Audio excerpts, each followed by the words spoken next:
You know, when God said way back at the beginning, let's make man in our image. An image is a picture of something. So if you want to know what God looks like, just look at a man. However, there's a problem because the image has been badly damaged. Mm-hmm. So it's like seeing a photograph of someone that you love, only it's had ink poured all over it and it's been wadded up and torn. And so you look at it, it doesn't look at all like it's supposed to look. Yeah. But the Lord said, man really was made to be the image of God. What for? Why would God want an image of himself?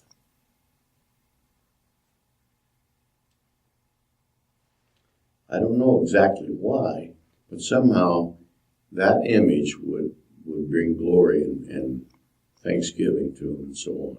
Mm. And so when we begin to live the way the Lord wants us to, we begin to look like God looks. Mm. At least I say we begin to. We got a long ways to go, but we're on that process. And that way other people can see. So, you know, the apostle wrote that you're a epistle that's known and read by all men. So when you walk down the street, you pass somebody, something about you says something to that other guy. Maybe no words, but something, anything.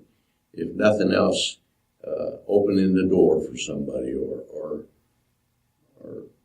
whatever, any thing you could do to help or to show something of the love of God in them, says something to them. And so many people are so cruel and heartless that people almost expect that. And so they're often surprised when someone shows true kindness. Now, the story of the Good Samaritan, the guy that was wounded in the ditch, we never hear anything about him other than what the Samaritan did for him. Mm-hmm. We never hear about that wounded guy again. We don't know what was his name, how old was he, or anything about him, who was he, even what happened to him. All we know is that here's what the Good Samaritan did for him. But it's assumed anyway that the man did survive, wouldn't you think?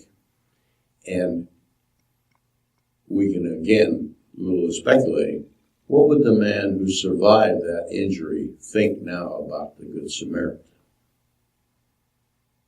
He's my hero. Yeah. Now, we don't know. The story doesn't tell us. Did he ever get to find out who the Samaritan was? Or did he ever see him again after that? We don't know. Maybe it was just a parable. It might not even been a real story. I mean, a real historical fact. May have just been a figure, or it could have been a story. We don't know. But the idea was that